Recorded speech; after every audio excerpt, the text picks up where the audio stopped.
Assalamualaikum warahmatullahi wabarakatuh. Perkenalkan, nama saya Cahyani, NIM 2034015 dari Prodi Pendidikan Porkes tahun 2020 di Universitas Pasir Pengerayan. Baiklah, di sini kita akan belajar bahasa Indonesia. Dosen pengampunya Ibu Rima Ari Rohma, MPD. Baiklah, di sini saya akan menjelaskan materi tentang sejarah bahasa, kedudukan dan fungsi bahasa Indonesia. Baiklah, di sini saya sudah membuat materinya seperti yang teman-teman lihat di PPT ini. Kita akan mempelajari tentang sejarah bahasa Indonesia. Di sini saya sudah membuat ada 3 bagian dari sejarah bahasa Indonesia itu. Yang pertama yaitu tentang kedudukan bahasa Indonesia, kemudian fungsi bahasa Indonesia, kemudian dilanjutkan dengan pertumbuhan dan perkembangan bahasa Indonesia. Baiklah, di sini kita akan menjelaskan tentang sejarah bahasa Indonesia. Sejarah singkatnya yaitu bahasa Indonesia berasal dari bahasa Melayu yang sejak dahulu sudah dipakai sebagai bahasa perantara. Bukan saja di Kepulauan Nusantara, melainkan juga hampir di seluruh Asia Tenggara. Bahasa Indonesia ini sebagai bahasa nasional mulai dikenal sejak 17 Agustus 1945, ketika bangsa Indonesia menyatakan kemerdekaannya.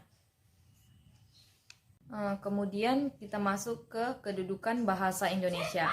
Di sini ada 2 macam, yaitu yang pertama bahasa Indonesia sebagai bahasa nasional.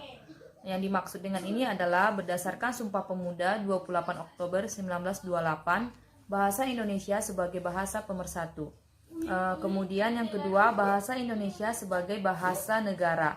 Yang dimaksud adalah berdasarkan Undang-Undang 1945 Bab ke-18 Pasal 36, bahasa Indonesia sebagai bahasa resmi.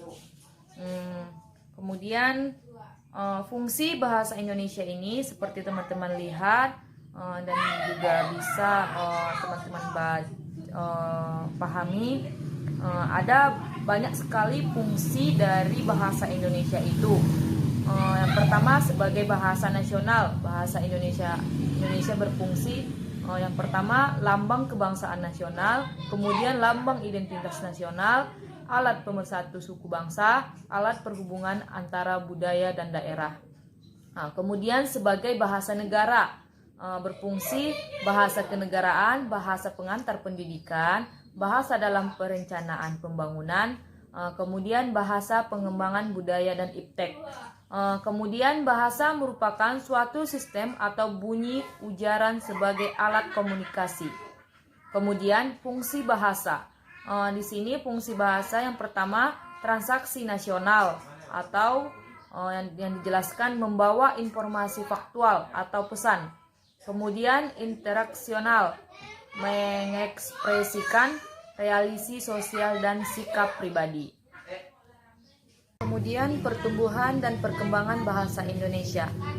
Sudah kita ketahui bahwasanya bahasa pemersatu bangsa, tentunya bahasa Indonesia menjadi bahasa yang digunakan dalam aktivitas harian dari masyarakat Indonesia, yang juga menyatukan perbedaan dalam satu bahasa yang sama dan dimengerti oleh semua penduduknya. Baiklah, sekian yang dapat saya sampaikan. Terima kasih atas perhatian. Mohon maaf jika ada kesalahan. Wabillahi taufiq wal hidayah. Wassalamualaikum warahmatullahi wabarakatuh.